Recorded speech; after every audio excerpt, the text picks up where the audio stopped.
chance of showers and thunderstorms.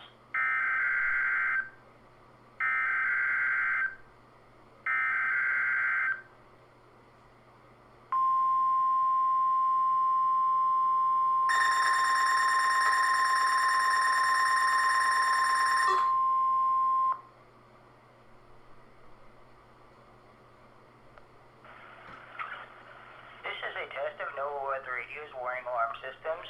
The attention signals you just heard will automatically activate the special receivers to warn of the impending hazard. This test is conducted each Wednesday between between 10 a.m. and 1 p.m. But may be postponed if there's a threat of severe weather. In that case, the test will be held on the first available good weather day. Reception of this broadcast and the warning alarm feature will normally vary with distance from the transmitter. This may occur even if you're using a good quality receiver and good working order. We now return to regular programming.